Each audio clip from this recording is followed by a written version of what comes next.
Celtic versus Monaco. Monaco 16 points from a possible 18, if my maths is correct. Something I like mean, that. how do you stop this team? The only team to have taken points off them was the team we just saw there in Boa Vista, who've got a 2-2 draw. What's their weakness? It's tricky to say. You have to match them for firepower and goal-scoring ability. And when you look at Monaco and how they're doing with Kilzu, with Lotfi, with the reigning world champion as Maccabeal, I mean, how do you match that? You have to somehow match the goal-scoring output, but it's tricky to do that when Monaco's build-up play is so precise. They seem to slice open defences. Doesn't matter how many men are back on the ball. You can see how Celtic here early on are setting up with the 5 at the back. I don't think Monaco are going to be phased by that. I don't think that's how you stop Monaco. And to be honest with you, I don't know how you stop Monaco, but we've seen them in the past, like Boa Vista when they stacked up with their 5 at the back, still able to score goals on any team, regardless of formation or tactics. And Wes, same question to you. We talked about how do we stop Monaco. Unbeaten in the league, 5 wins and 1 draw. If you play a stifling, stagnating game of football, slow tempo, they find a way to nick a goal. And if you try and play a free-flowing, high-press, tit-for-tat, high goal game, they outscore you. So what do you do? You build a brick wall in front of the goal. That's how you stop them. No, as Harry alluded to, it is difficult because it's not the first ball that you need to mark with Monaco, it's the second and third, and that's where the problem becomes, because you have Silimani, who's flanked by Balde, who's flanked by Augustin, who's flanked by Gelson Martins when he comes off the bench. It's that pace that you have to stop. We actually noticed in match day 3 that one of the best ways at stifling the Monaco attack is to stop the ball getting into Slimani, isn't it? Yeah, it's stopping the ball into Silimani, but also even to really kind of, if you really want to try and battle Monaco, don't contest the ball against Silimani. Just mark the ball that comes across, because if they flick it on, okay, great, you've already got the pass marked. If they take it down, Silimani isn't that great with the ball at his feet. So it's a case of you actually start to try and play into a little bit of a weakness of Monaco, but I just want to see a team put them under some sustained pressure. We saw it a little bit with Boa Vista, but I want to see something where it's like, actually, we see a plan B and C and D from Monaco. And we talked a lot about AS Monaco. Now let's turn our attention to the team they're facing. Bottom of the table with 5 points, and just a 1 win to their name in the league so far, Celtic. It's a free hit, you could say, but equally, it's not, because they need points. Yeah, they look like wounded dogs at this point, Celtic. I mean, coming into match day 3, I believe they only had 1 point to their name. And realistically, not the most convincing of performances last match day against Manchester United. Did well to get 4 points in the end, but it's not like you're winning by 2, 3, 4 goals. You know, it's still very close and tight games. So yeah, certainly most people, as you said, looking at Celtic FC as a free hit, but that's when they could be the most dangerous, when you maybe overlook a side like Celtic FC, who have players like in Dominator, you know, leading the charge, who was in the finals of the eFootball Pro last season. Well, I think we said in the last match day that we feel that Man United underestimated Celtic, and Celtic came away with 4 points. So I just feel mentally as well, Monaco, no one's been able to rattle them and get under there, because if you can rattle the likes of us, Maccabeal, some of his normal game goes out the window. So let's wait and see. We are, of course, underway in our final game of a truly dramatic match day in eFootball Pro. We've had 4 incredible ones of those as well, and we're not even halfway through the season. The thing is, when you look at Celtic's record, only 1 win, that would lead you to believe their goals conceded would be in the 20s, but only 11, so it's been very tight, the matches they have lost.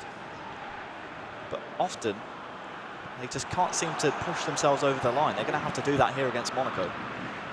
Ballo Touré plays it in towards Silva, and it's a lightning start from AS Monaco. And when you've got a team like this, you cannot afford to give them a goal, and defensively a bit of a gift of a goal within the opening 10 minutes, and that's exactly what's happened, and it was punished emphatically. It's the worst start possible for the boys in green. and it took just 3 minutes for the man we were talking about, the danger man. I believe it's Slimani poking this one home. We'll see it here once again, just runners off the ball. And it's two players making pretty similar runs, but neither of them marked by a Celtic player. You can see they're trying to come across to intercept the pass a little bit late, and that allows the shot to come in, and it's an early, perfect start for the league leaders, AS Monaco. Well, Wes, it seemed like he was listening to you, because you said Slimani, once you get the ball into his feet, he's not that tidy at times, and I mean, that left foot was pretty tidy there. Well, yeah, I mean, you're not taking Slimani and trying to take him on Lionel Messi-like runs, but the point stands is that if you get him into a position, you know, about, what, 10 yards out, it's academic from there. Ball crossed in towards the danger area, chance for an instant response from Celtic, but this is where they've got to be so careful, because AS Monaco are quite possibly the greatest outfit in the league at hitting you with a 1-2 on the counter-attack. You look at those stats at the bottom of your screen. On one side it looks like Niagara Falls, on the other side it looks like Dried Up Creek. I mean, just one goal for Indominator. That's a goal scoring record that won't get you very far up the table. They're going to have to, again, match the likes of AS Monaco here if they want a result. Yeah, the monsoon rains of goals have dried up for Celtic as AS Monaco look to force a second there. Good defending in the end, but these are worrying times for the Scottish outfit as Golovin finds Silla, and now in towards Ballo-Touré. Good challenge by Johnston by the looks of things there. Back towards Forster. What is their game plan so far, Wes, from Celtic? What have you seen? I think it's just to survive in the very early going. It's survive an onslaught and then try and nick something, but at the moment they're certainly working their way down the line, but again, even trying to get the ball into the box. Oh, it's a mistake, though. And they're the sort of mistakes that need to be punished. And at the back post, he wasn't able to read the situation well enough. Griffiths now turns it in towards Bayo. Cleared away up towards that man, Slimani, the goal scorer. Now, Silla down the left-hand side. Balde in the middle as well. They've got numbers forward again here. 20 minutes gone. In towards Slimani and Balde. Both of them. Neither of them. Either of them. And it would have been 2-0. I mean, Celtic are lining up with a back five, but they look all over the place in transition. Certainly not tightly marking their men. They're not... I mean, they're all over the place, really. Don't know whether or not that's something that Celtic can look at, and maybe that's just how AS Monaco play. Their runs are always influencing the defender positions, and they've won it in midfield here again and come forward. Yeah, through Us Makabile there, and the goal scorer was, of course, Kilzu. So I think he now sits joint with 8 goals at the top of the table with Barbosa as Golovin tries to find his way through to Balde. Now Slimani for the second of the day, shouts for handball on the edge of the area, waved away by the referee, and Celtic can breathe a sigh of relief and bring the ball away. Worrying times here, because the second goal for AS Monaco might just seal the coffin for the first match of this final game here as the ball gets played in and Forster is down to smother the ball. Yeah, better defending that time from Celtic FC, but it's crazy how it's 3-on-5 at the back and still AS Monaco providing that goal threat. And Celtic, they want to try and play this wide, but there's Monaco men already there marking the wing backs and preventing them from spreading the pitch. They have possession in midfield now. We'll see what they can do with it. Well, not a lot as the ball gets played back over the halfway line, and every time they clear the lines, it comes back in wave after wave of French pressure as Balde now plays it into Slimani. Chance to get the shot away. No, he tries to pass. A real mix-up. Slimani again. And somehow he's not able to pull the trigger. What on earth happened there? Oh, poor Kilzu. Don't think he was ever in full possession of the ball. Would have soared him to the top of the goal-scoring table. Can't get out. Camped inside the area. Slimani again. Another save from Forster. And they need to get to half-time. They need the bell after 45 at this moment in time, because they are well and truly under the cosh, Celtic, and they need a chance to regroup. Good manual save then from Indominator, sparing his team's blushes from what was a, unconvincing defensive performance in this first half. Can Celtic snatch an unlikely equaliser at the end of the first half? No, it's given straight back to Bakayoko, who's mopped up all of the pressure and possession in that midfield battle so far today. They can't get near him. As the ball gets played down towards Silla and won back by Mitchen and played out of play for a throw. And with 1 minute of added on time, even though they've had more possession, they've not done anything with it, Celtic. And AS Monaco, even though they are just a 1-0 to the good, have looked far more dangerous in the attacking third. They don't want to concede a second. Cleared away.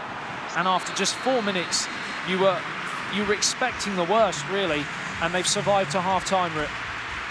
I mean, it's damage limitation at this point because, you know, they've done well actually to get into half-time without registering a shot at all on their AS Monaco goal, only being down by 1. The problem with Celtic is that when they get the ball after a defensive play, their midfield is just too scrambled. Their midfield just isn't working right now. They can't get that pass into a player in a little bit of space with a bit of breathing room and giving themselves time to think. There is no time on the ball for any Celtic man in midfield here, Wes.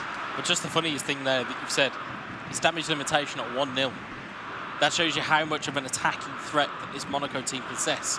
And we talk about having formations and structures of teams that don't benefit and don't really suit a team. I don't really think that Celtic have the players within their squad to play this type of system. I know that, you know, we've seen players and seen teams play in different ways. It's good touch with Griffith. It's just they don't have those players and those bodies to use in that method. 50 minutes gone here at Celtic versus AS Monaco. 1-0 to the French side.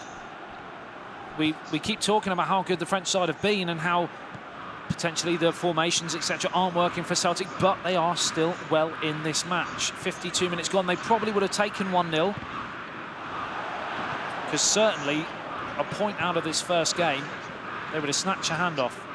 Well, certainly they are still in it at this point. Badiashile back on defensive duties, but I mean, we'll give and pay Celtic the due diligence that we give every other team. The longer this stays at 1-0, the more chance they have of snatching a result out of this match. But defensively, it has to stay at 1-0.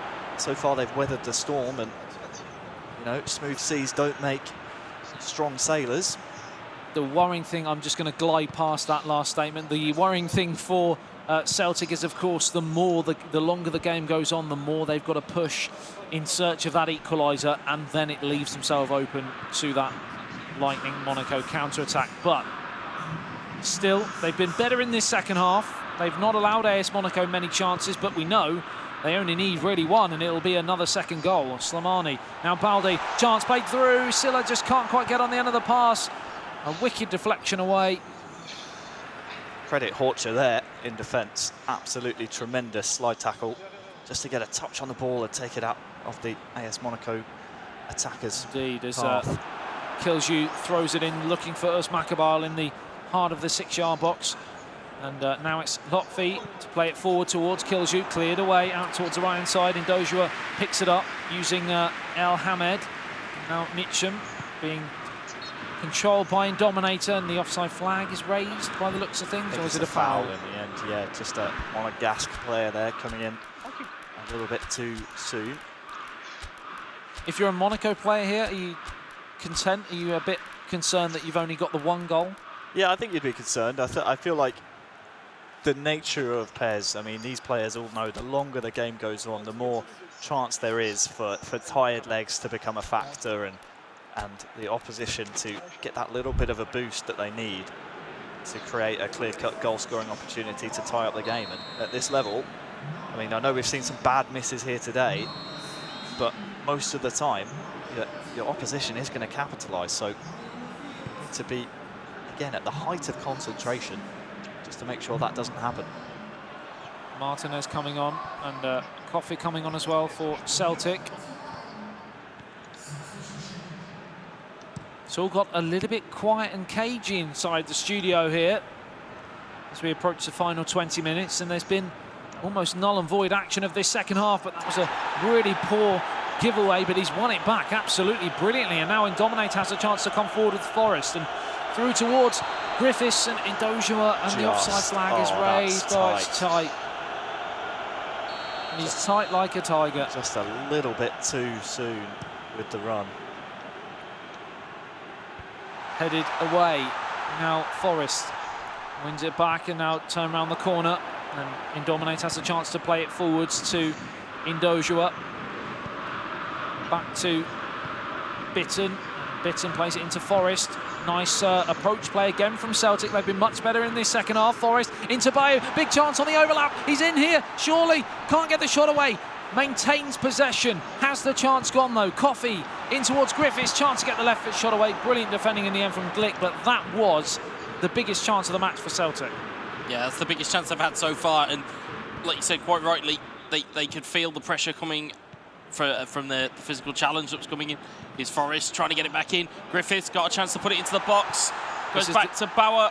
This is the biggest moment of the match so far for Celtic. It's Bauer in towards the edge of the area. Right foot shot, and it's an equalising goal. And you cannot say, Harry, that it was coming.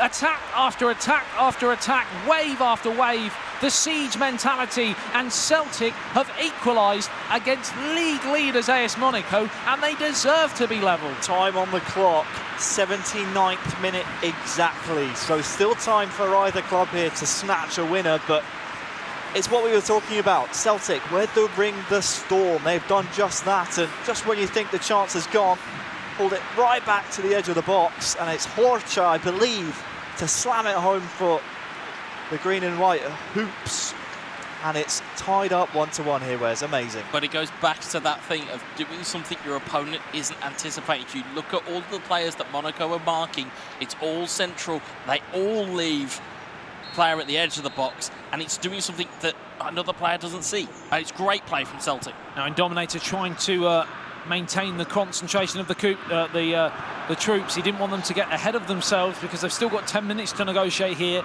And yes, they might want to go for a winner, but equally, they probably, under the circumstances, would be happy with a point. If they go behind again, that could be horrific for them in the season. It's exactly what's happened. It's the sign of potential champions, and it's Slimani again. It's AS Monaco 2, and they were only level for as many minutes.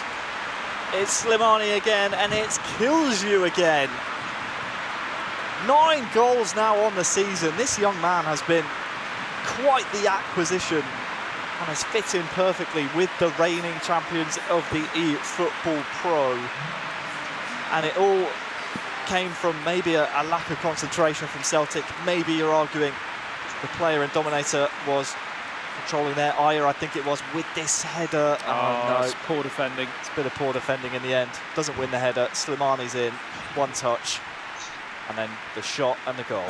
2-goal hero, Slimani, and that's why Indominator was so adamant at not getting ahead of themselves, but because he knew the danger that Monaco possessed. Can they do it again? It will be mighty, mentally brilliant if they are able to. Forrest now plays it out towards Coffey. Now Johnston, they're in again here. Just can't squeeze it through to Bayo, but it has been a much better second half from Celtic. And they've taken Monaco all the way here. And as we said, top versus bottom sometimes means absolutely diddly squat, Harry. Certainly when we are talking about the eFootball Pro, so many talented PES players here. You can see Kilzu sitting alone at the top of the mountain that is the goals leaderboard. They brought back for a foul on Pellegrini here, and this one probably all said and done for Monaco. As some last gasp changes have to come in for Celtic to push some more men up top, but Kilzu, you think about the pressure that this young man has been under, joining the reigning champions, joining the reigning world champion, alongside Lotfi, who won the eFootball Pro last season as well. He's fit in so perfectly. It's tremendous to see, and his goal-scoring return for this AS Monaco side cannot be understated. It's really, really tremendous. He broke through in the PES League alongside Cams in their team, and we were very, very surprised that not only did they go quite far in the competition being a duo and not a trio, but his performances as well were mind-blowing at times. And in a similar vein, Osibuc for Manchester United had a similar sort of tournament there. But certainly Kilzu's come into this eFootball Pro, and he looks some player right now. Well, when you look at the Monaco side at the moment, you're trying to figure out who's the debutant, because there's none of them. Well, looks at certainly not top goal scorer with 9. Yeah, it's not him, because he just has, like we said, he's fit in that well into that jigsaw.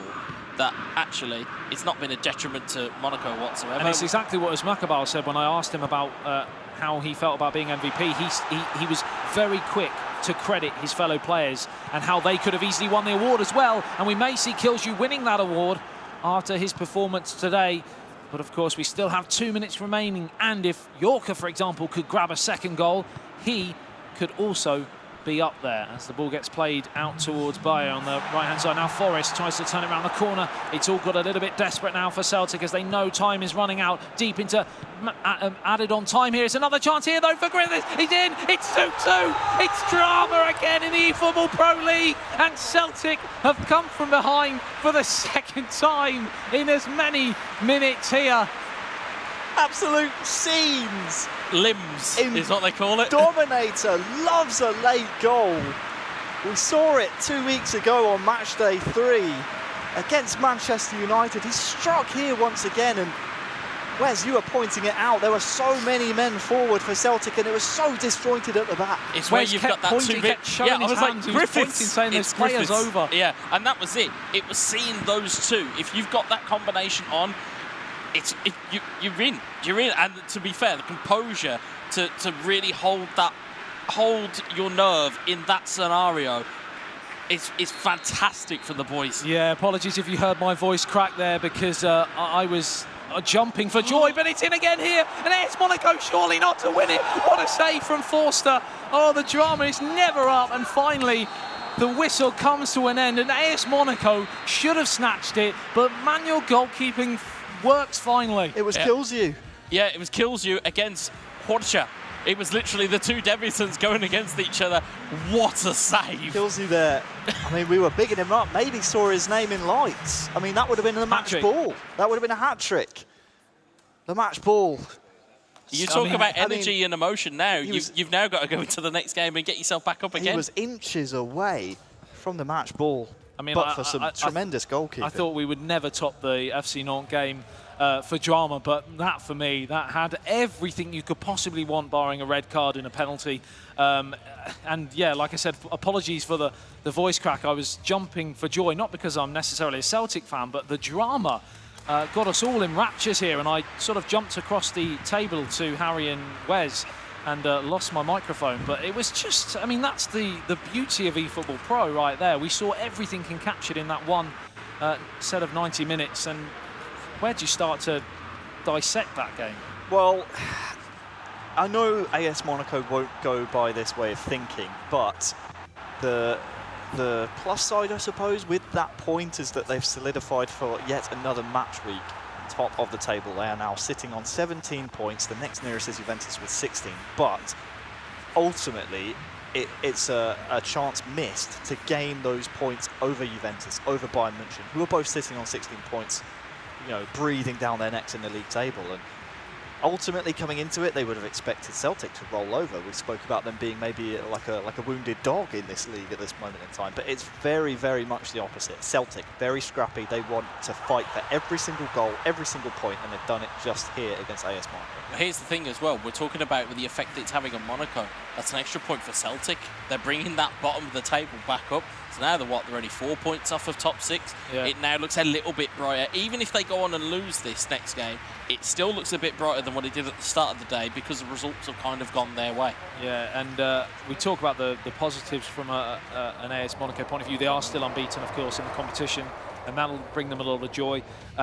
That's a huge chance to go and win the game. They should have won the game. They haven't. They've taken 1 point.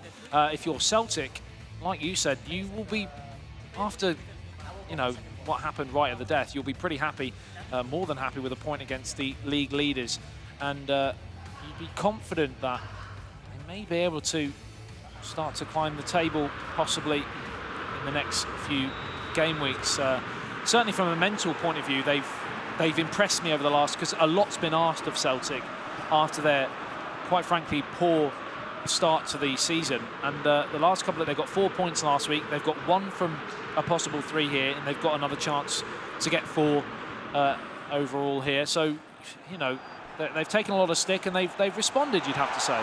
Yeah, I mean, I suppose you could say that. I feel like Celtic, though, will be ruining their very, very slow start. When you see how Schalke have performed since beating Celtic 1-0 both times, securing 6 points. You know, maybe Celtic saying to themselves, we should have got more out of that game. Yeah, 5 minutes gone here. Celtic, AS Monaco, the second game between the two in our final match of match day 4 in what has been, in my opinion, my favourite. I'm not going to lie, it's been truly gripping from start to finish as Slimani now plays it out towards Baldi. Can AS Monaco get the lightning start that they tend to get and that they want to get? Celtic slam the door shut on this occasion, though. It's so impressive to see time and time again. Monaco runners off the ball, always in support, just they always seem to have options for them, despite, again, being outnumbered in attack. I mean, they only have the 3 attackers versus the 5 defenders for Celtic, so you'd think by simple calculations that should be easy for Monaco. Griffiths, Celtic have started how they ended the first game, on the front foot. Easy for Celtic, I meant to say. Sorry, Dan. No apologies needed, Harry. We know your worth. 14 minutes gone. Slimani plays it out towards Silla. Now El Hamad. Golovin tries to play it forward towards Baldi. That's going to loop. Oh, we've seen this happen before. Forster all over the place there. Where are you going, Fraser? Didn't know whether to come or go, stick or twist, and in the end, finally managed to scramble it away. But Griffiths now finds Bayo. The chance is on. The overlap's on for Forrest. Is there support in the far? No, there isn't. There was no one up alongside him. Had there been somebody there, he may have been able to square it for 1-0. Or take the risk. Have a shot across goal. If you're not testing the goalkeeper, you've got to be doing something there. Put not that just running quote in to a lights. defender. Take a risk. Take a risk, man. Bayo up towards Forrest. We saw Celtic take risks in that first game, and it paid off.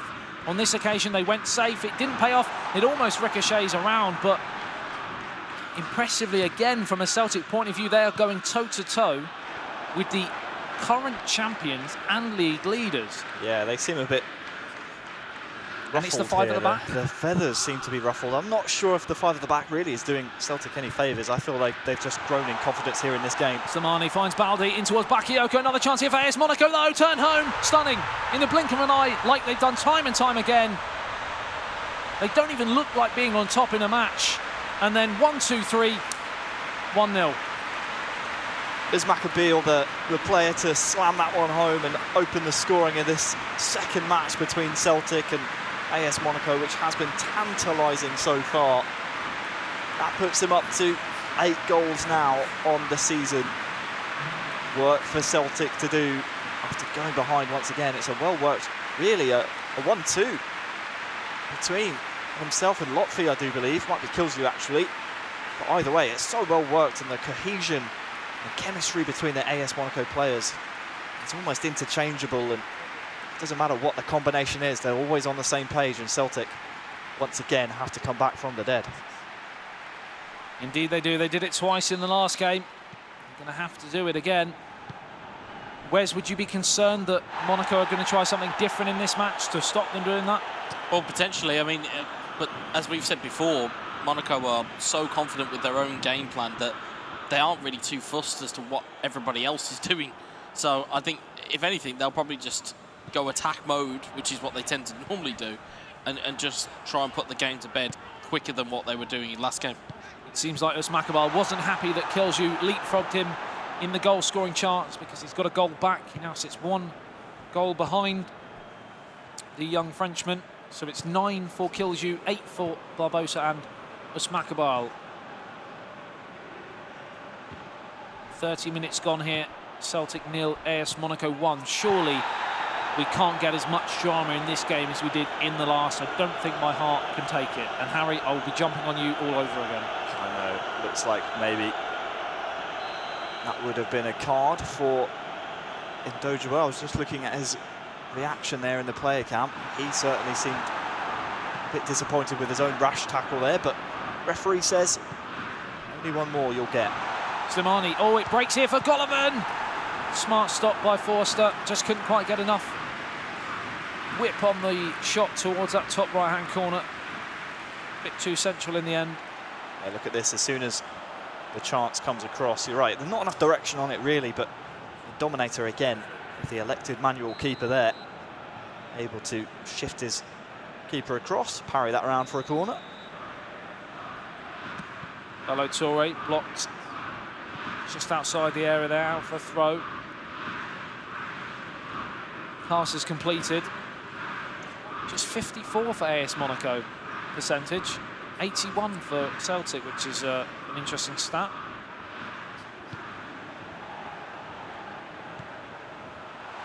Always play through, looking for Slimani. Cleared away. Just kind of teetering on the edge at the moment, aren't they? On the brink of a second goal. Just on the precipice.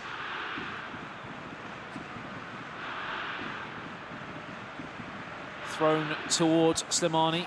Headed away well. Still with Bakayoko and Monaco possession. Now Celtic have the chance to counter through Forrest. The switch is on out towards this left-hand side. He's got support from Bayo and Griffiths forwards. Gives it straight back. Golovin now finds Baldi off a ricochet. Oh, this could be a real unfortunate ricochet because Slimani's in. He plays it across. Again, Wes, what about the risk? Maybe have a shot. Might not need to. Slimani in towards Baldi. Cleared away. Yeah, I mean, you've got to against a team like Monaco, you're going to have to take some risks. But this Monaco team, it's just wave upon wave of attacks, and it's your chances of getting a goal are shortening as game goes on. I mean, same story really as it was in the first game. Get to half-time, just 1-0 for Celtic. There is a chance though up there on the right-hand side. In towards Griffiths. Oh no, it's gone all the way through to Bayo. Oh, it's a huge opportunity wasted for Celtic. Down to the goalkeeper's left-hand side. You would have put your house on him, slotting that home for 1-1. And now they're in trouble because they could go 2-0 down. Good challenge in the end coming in and cleared away. It's finished at the end of the first half. 1-0 to AS Monaco. It could and should have been more for Monaco, but equally, you could argue the case. It should be 1-1. Certainly with that, I mean, that chance at the end of the half, you'd expect. I think it was in Dojua in the end who the chance fell for with Bayo. Yeah, I mean, when you get goal side of your defender like that, the keeper really in no man's land, you should be doing better. And at this level, again, those are the sorts of chances you'll get. They're only really half chances unless your team completely unlocks the other team's defence. Those are the, well, these really should be your bread and butter. Yeah, the thing is, in that first game, AS Monaco missed a lot of chances and Celtic were pretty clinical as they're in again here. It's deflected up and over the goalkeeper. It's 1-1. What a start to the second half. And they will not rue that missed opportunity because they're back level, Wes. Risks. They're taking risks. Start taking risks. Start taking risks and goals will come. And that's what we're seeing here is that, granted, it's a heavy deflection and it doesn't go in without that deflection, but Celtic aren't going to care. If you don't buy the ticket, you do not win the raffle, my exactly. Now, we were talking about how we stop AS Monaco.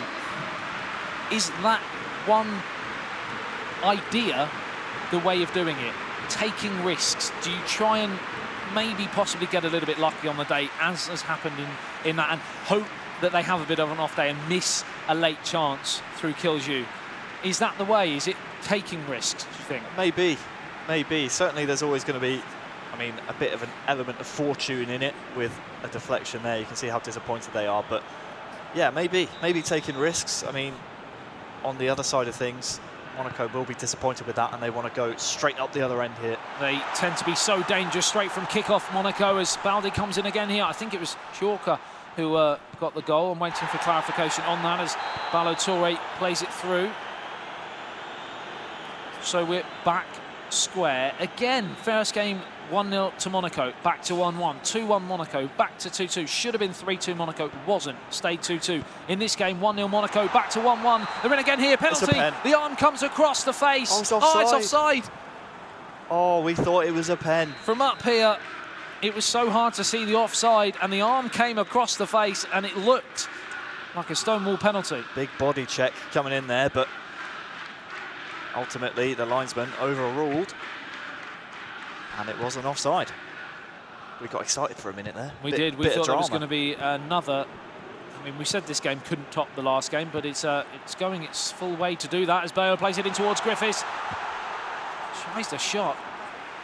A little bit of fragility in that Monaco defence. All three of them chasing the same ball. Panic. A little bit shaky. Lack of communication, maybe? Potentially.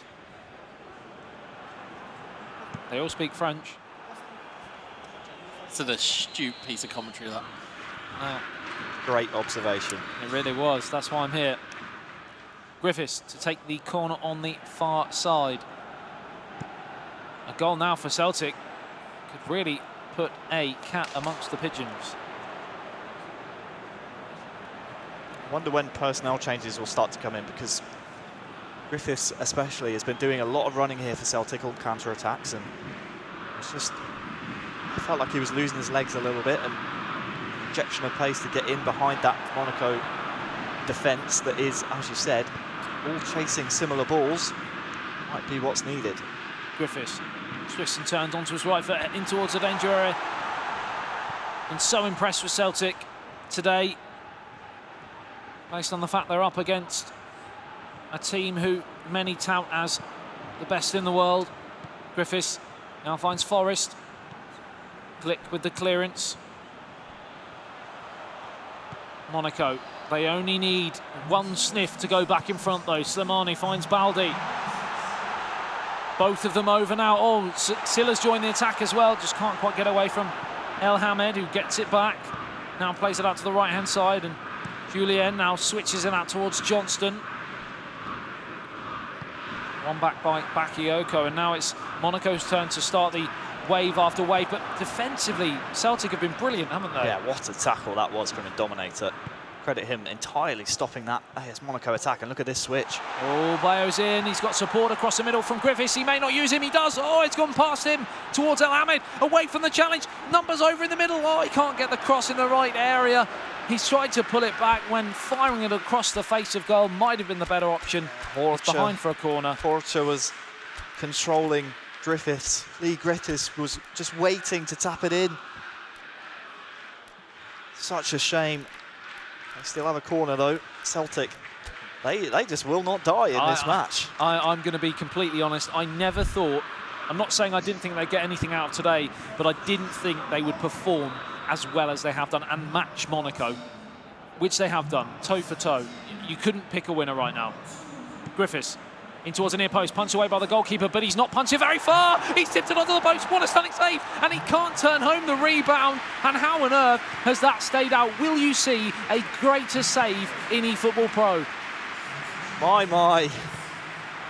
We still have 20 in-game minutes of this match left. And Wes still has his hands on his head. Still has his hands on his head. His heart's still beating, I'm pretty sure. He might have stopped for a moment there, but wow. Which way is this going to go?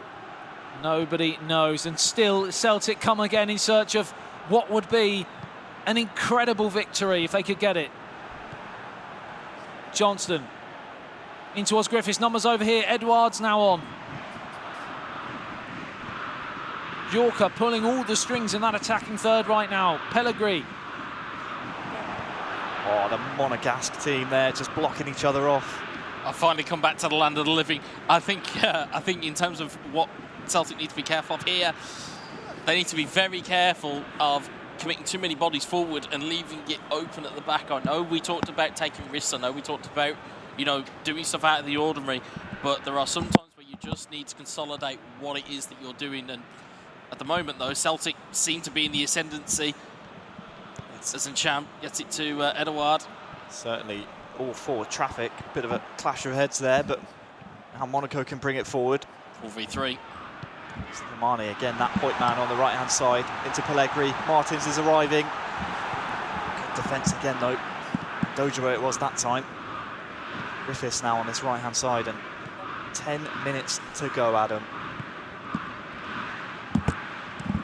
10 minutes indeed, like Wes. My heart stopped for a moment there after that last attack. It looked like the goalkeeper had produced a bit of a blunder with a poor punch out, but then seconds later he pulled off a remarkable save. But Pellegrini's in again. Another smart stop from Forster. What a performance from both goalkeepers today. And Celtic can't get out. Monaco turning the screw again in the remaining 5 minutes. Is in towards Gelson Martins. He tried to play it, reverse pass to Pellegrini. Oh, but they making mistakes all over the place defensively now, Celtic.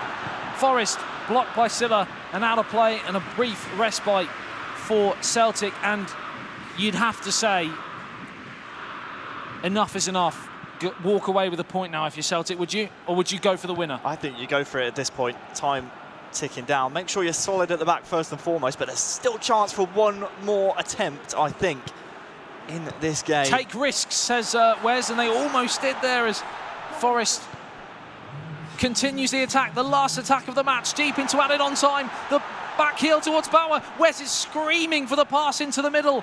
Forest in towards the danger area, still can't get on the end of the cross, and somehow AS Monaco clear their lines, and surely that will bring the game to an end. Or is there time for one more chance? They've got numbers over here, AS Monaco. The studio are on their feet. It's up towards Slimani, saved by the goalkeeper, and Bauer completes the clearance. We're into the 5th minute of added on time, and it's finished here. Celtic 1, AS Monaco 1, and we've had 2 draws, and they have both been incredibly epic, Wes. Well, we talked all about Celtic, and we talked about their formation and everything.